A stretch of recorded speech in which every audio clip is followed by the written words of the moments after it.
구약 성경의 언어로는 샬롬이라고 하죠. 샬롬. 신약 성경의 언어로는 에이레네라고 이야기합니다. 샬롬 그리고 이 에이레네라는 것은 평강, 평화, 화평 이런 의미를 가지고 있습니다. 우리가 인사로도 샬롬을 많이 이야기를 하죠. 왜 그렇습니까? 샬롬하고 있습니까? 라는 것을 묻는 것이며, 그리고 샬롬해야 하는 것이, 샬롬한 것이 우리의 삶의 바람직한 모습이기 때문에 그것을 서로가 확인하며 또 촉구하며 그렇게 샬롬이라는 인사를 하는 것 아니겠습니까? 우리가 안녕히라고 하는 말처럼 말입니다. 응당 그것이 이루어지는 것이 바람이고 마땅한 것이다 라는 겁니다. 우리는 이 샬롬 또 에이레네, 이 평강, 화평, 평화를 경험하고 있고 또 이루어가고 있는가, 이것을 한번 생각해 볼 필요가 있겠죠. 자, 평화란 무엇인가? 첫 번째, 하나님께 대한 자유로운 접근입니다. 하나님께 대한 자유로운 접근. 히브리서 10장 19절 보면, 그러므로 형제들아 우리가 예수의 피를 힘입어 성소에 들어갈 담력을 얻었다. 하나님이 계신 성소로 들어갈 담력을 얻었다라는 겁니다. 한 20년 전인가요? 유비쿼터스라는 말이 굉장히 많이 유행되고 사용이 되었습니다.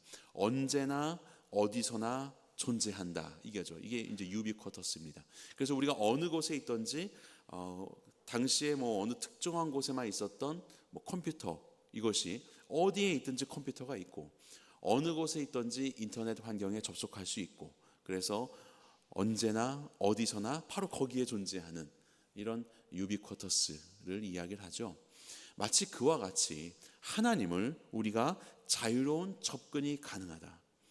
과거에는 1년에 한 번 대속죄일에서야, 그때에서야 대제사장이 그 제물의 피를 가지고 온 백성의 죄를 대속하기 위하여 지성소, 하나님이 임재하시는 지성소로 1년에 한 번만 들어갈 수 있었죠. 굉장히 무겁고 또 책임감 있는 마음으로 하나님의 율법을 지키며 그 자리에 들어갈 수 있었습니다. 그런데 언제나 어디서나 존재하시는 하나님 앞에 우리가 나아갈 수 있게 되었다. 예수 그리스도의 피를 힘입어서 그분의 대속의 피로 인하여서 우리는 이제 의인이 되었고, 하나님께로 나아갈 성소라는 것은 주께서 계신 곳, 하나님께로 나아갈 길이 열리게 되었다라는 것입니다. 제가 접근이라는 말을 썼습니다. 요새 여러분들 인터넷 하실 때 하다 보면 액세스가 거부되었습니다, 이런 말도 있고, 액세스라는 말이 많이 쓰이죠. 이 접근, 이렇게 접촉하게 되는 것이지 않습니까? 바로 이와 같이 우리가 어느 곳에 있든지 우리는 하나님께 자유롭게 접근할 수 있다. 졸지도 주무시지도 않으시는 하나님이라고 우리에게 소개하시는 것은 정말로 언제나 어디서든지 그냥 있는 모습 그대로 하나님께 나오기만 하면 하나님이 만나 주시겠다는 거죠. 하나님이 만약에 조시는 하나님이고 주무시는 하나님이라면 우리는 그 시간을 피해야 되는 것입니다. 거기에는 이제 제도가 생기고 양식이 생기고 무언가 할 수 없는 것들이 생겨나는 거죠. 그런데 졸지도 주무시지도 않는 하나님이 나와 함께 하신다는 것은 어떠한 양식 없이 있는 모습 그대로 예수 그리스도를 힘입어 하나님께 접근할 수 있는 담대함, 바로 그 길이 우리에게 열리게 되었음을 말씀하고 있는 겁니다. 자, 이것이 바로 평화입니다. 평화라는 것은 단순히 고통이 없고 전쟁이 없고 아무 일도 없는 상태가 아니라 우리가 하나님께 나아갈 길이 열리게 되어 그분과 접근, 그리고 그분을 만나게 되는 것, 바로 이것이 평화입니다. 세상에는 하나님 없어도 평화를 말합니다. 하지만 그 평화를 소유하기 위해서 이것저것을 추구하고 살아가지만 여전히 평화롭지 못합니다. 잠시 잠깐의 평화처럼 보이지만 이내 이것은 사그라져 버리고 또 다른 것들을 추구하며 가지요. 돈이 많으면 내 안에 이 샬롬이 있을 수 있는가? 돈이 많기 때문에 더 고민도 늘어갑니다. 사람과의 관계가 많으면 그러면 괜찮은가? 저는 SNS를 안 해서 팔로워 이런 거 몇 명인지 잘 모르지만 인플루언서들이야말로 사람과의 많은 관계로 인하여서 더 마음이 불안하게 되는 모습을 우리는 알고 있지요.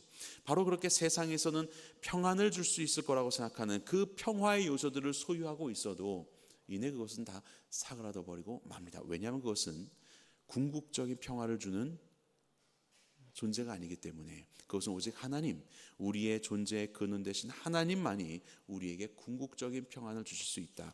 제 아무리 많은 장난감과 제 아무리 그럴듯한 음식이 내 앞에 있어도 엄마 없으면 아이는 우는 겁니다.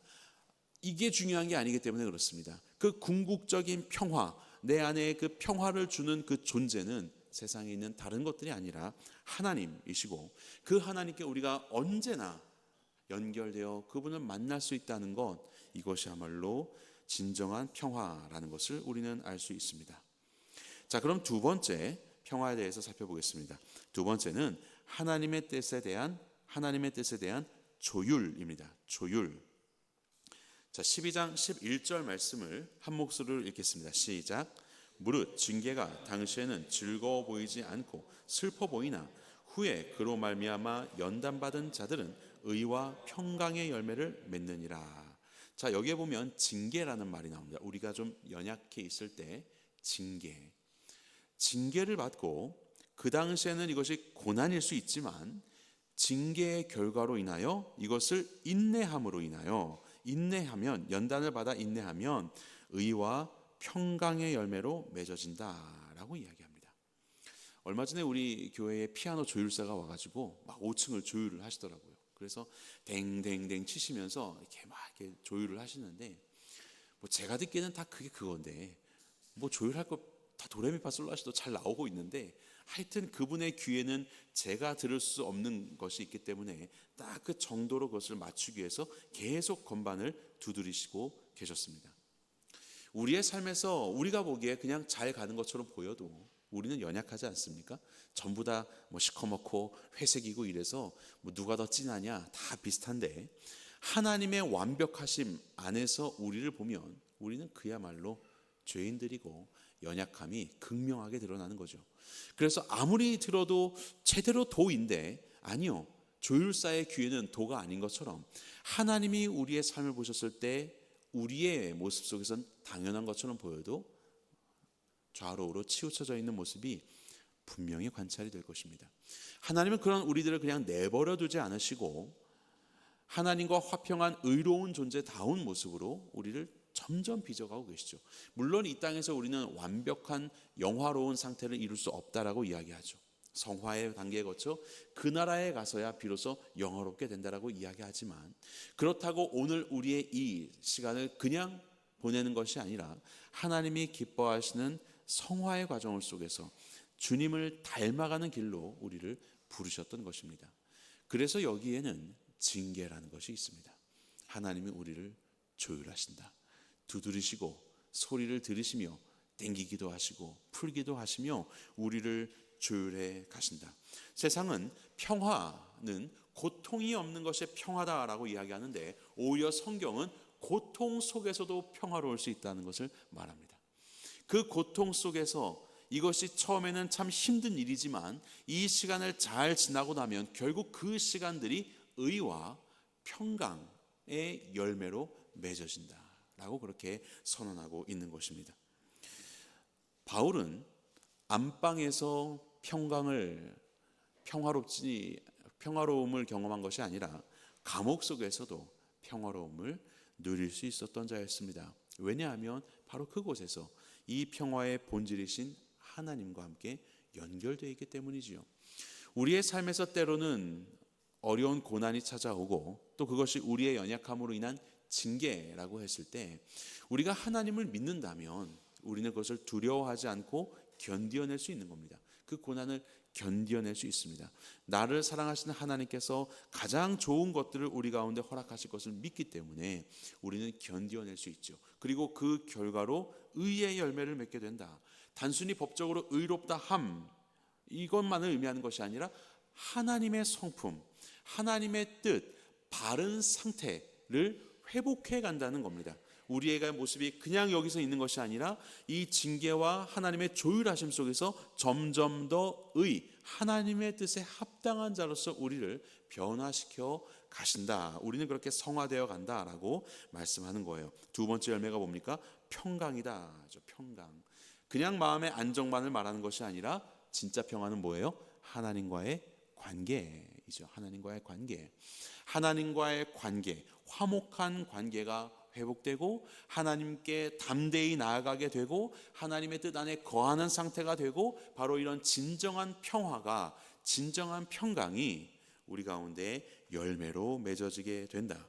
그래서 부모가 훈계할 때 처음에는 이해가 잘 안 돼도 잠잠고 잘 듣고 또 순종하고 그렇게 살아가다 보면 이 자녀는 굉장히 마음의 안정감과 또 회복 속에서 부모와의 관계 그리고 그 자신의 발전을 이루게 되는 것이죠.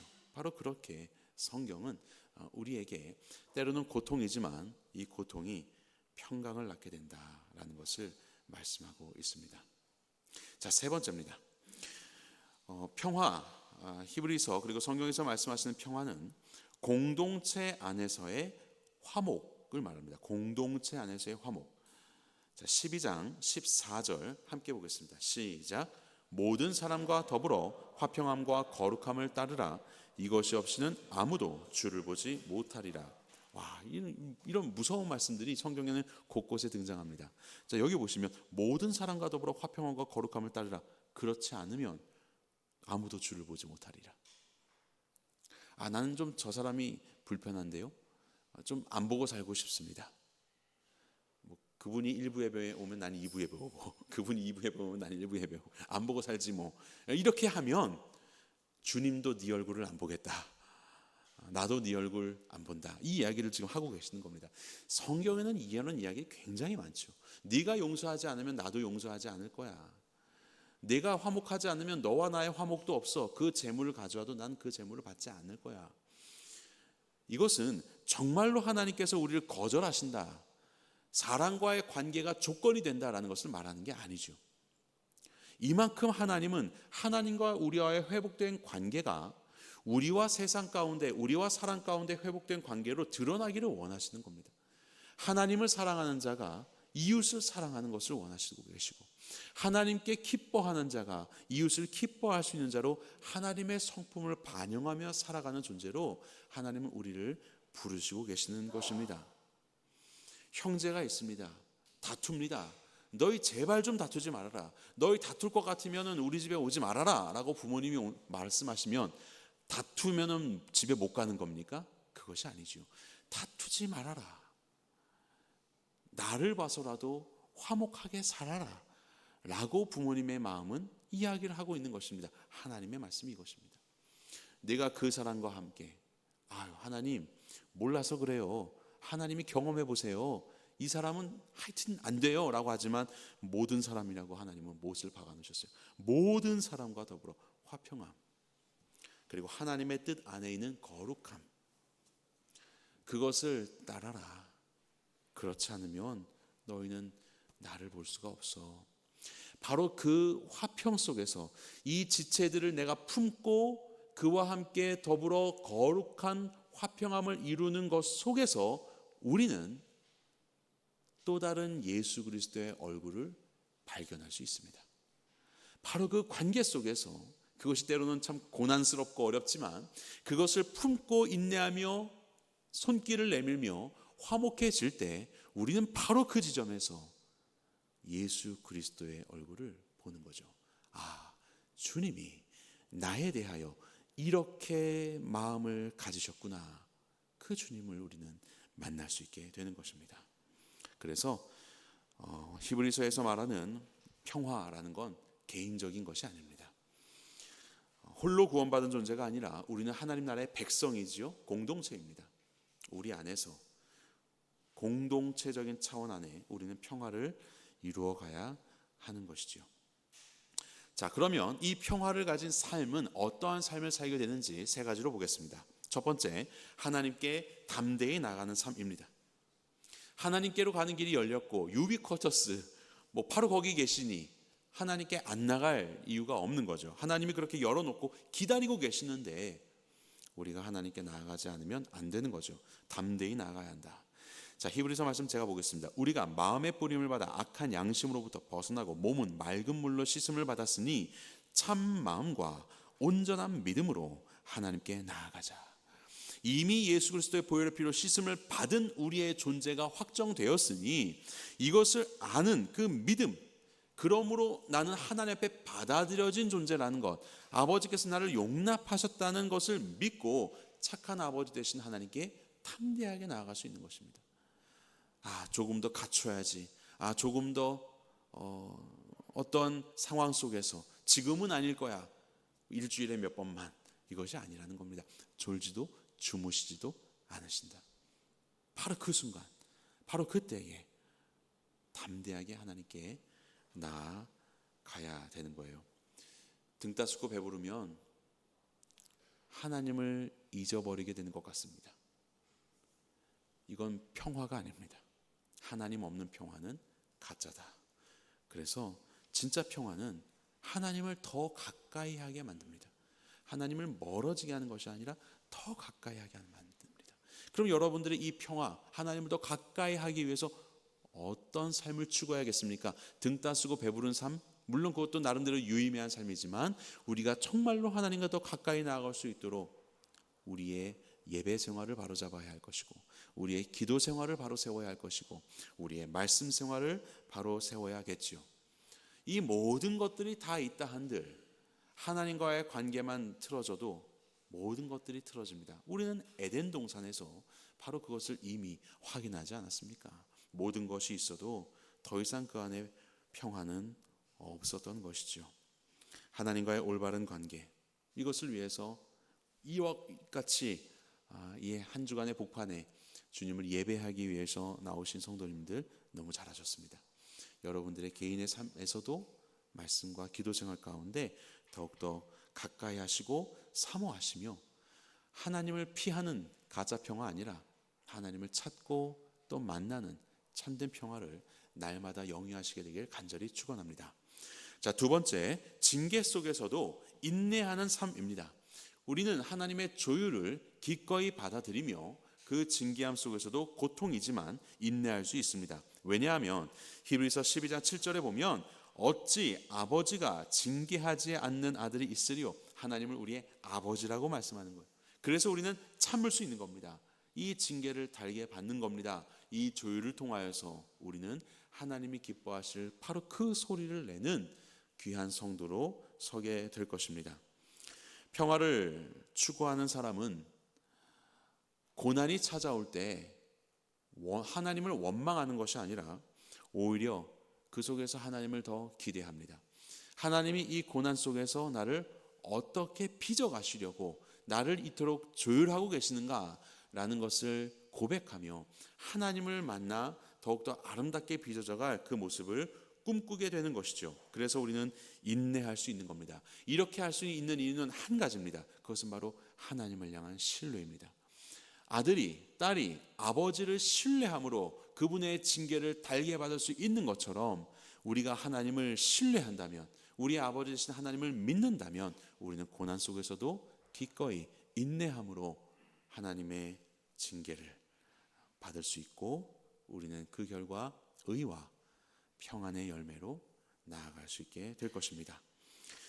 자, 그래서 우리의 마음속에 평화를 잃지 않을 수 있는 비결이 있다면 그것은 바로 고난을 받지 않는 환경만 찾아다니거나 환경을 만들어가는 것이 아니라 어떤 상황 속에서도 하나님의 손길을 더욱 신뢰하는 것, 하나님을 더욱 신뢰하는 것, 그것이 바로 이 평화를 빼앗기지 않는 방법입니다. 자, 세 번째, 평화를 가진 삶은 어떠한 삶을 사느냐? 적극적으로 화평을 일구는 삶입니다. 적극적으로 화평을 일구는 삶. 자, 10장 24, 25절 한 목소리로 보겠습니다. 시작. 서로 돌아보아 사랑과 선행을 격려하며 모이기를 패하는 어떤 사람들의 습관과 같이 하지 말고 오직 권하여 그날이 가까움을 볼수록 더욱 그리하자. 참 함께하는 것이 어렵습니다. 함께하면 불편함이 생기죠. 그래서 문화와 시대의 모습은 마음에 드는 사람하고만 같이 하는 것이죠. 그것도 그렇게 오래가지 않습니다. 언제든지 쉽게 돌아설 수 있는 관계만 가지려고 하죠. 그런데 모이기를 패하는 어떤 사람들의 습관과 하지 말지요. 그리고 더욱 그날이 가까움을 볼수록 더욱더 모이자. 모이면 문제가 생깁니다. 왜냐하면 우리는 다른 존재들이기 때문에요. 불협화음이 언제나 생깁니다. 그 최근에 저희 가정에 이제 우리 목장 식구분들을 초대해서 함께 식사를 하고 있습니다. 1년 걸릴 것 같습니다. 그런데 어느 날 목장 모임 하고 한 두 번이었나 이렇게 좀 오셨다가 이제 가셨는데 그리고 이제 아이들하고 좀 산책을 하기 위해서 이렇게 보니까 저희 둘째 아이, 초등학교 5학년 된 둘째 아이, 아빠 제 신발이 없어요. 신발이 없어요. 왜 없어? 여기 있는데. 그러니까 한쪽만 있는 거예요. 그리고 한쪽이 있는데 이게 무슨 신발이지? 두 개 다 비슷한 사이즈의 까만색인데 저희 아이 거는 나이키인데 다른 한쪽은 아디다스인 거예요. 그래서 이게 뭐냐? 걔가 신자마자 이게 뭐야 하고서는 이게 이제 벗어던지면서 이상한 거 하나 있다고 하는 거예요. 알고 보니까 우리 교회 오셨던 한 성도님이 신발을 바꿔 신고 가신 거예요. 한쪽은 당신 거, 한쪽은 우리 아이 거. 가신 거예요. 그래서 불편하셨을 텐데, 우리 아이가 바로 대번에 알아차린 것처럼 불편하셨을 텐데, 그러면서 그 불편함도 기꺼이, 제가 얼마 전에 봤던 책에 그런 얘기가 있어요. 관용이란 무엇인가? 관용이란 무엇인가? 관용은 다른 사람의 신발을 신는 것이다. 이렇게 표현한 게 제가 생각이 났거든요. 다른 사람 신발 신어보셨습니까? 대번에 불편합니다. 안 맞거든요. 그 사람의 또 나의 이 신발의 나의 발의 모습과 그리고 내가 살아가는 그 걷는 어떤 형태와 그리고 그 쌓아온 시간으로 인하여서 신발은 변화됩니다. 이 변화된 것이 나에게 적합하고 최적화되어 있기 때문에 심지어 새 신을 사기 위해서 아무리 좋은 신발을 신으러 가도 그 신발 신었다가 내 신발을 신는 순간 이렇게 평화로울 수가 없죠. 너무 편안한 거예요, 내 신발은.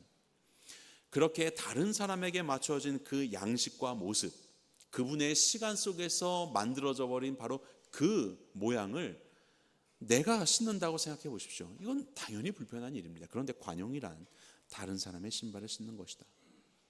불편하지만, 그래서 모이기를 패하자라고 말하는 것이 시대의 정신이지만, 그럴수록 더욱더 모여라. 더욱더 모여라. 하나님 불편합니다. 그 불편함 속에서 조율되어라. 그리고 그 속에서 주님을 만나라. 그것을 말씀하시는 것이죠.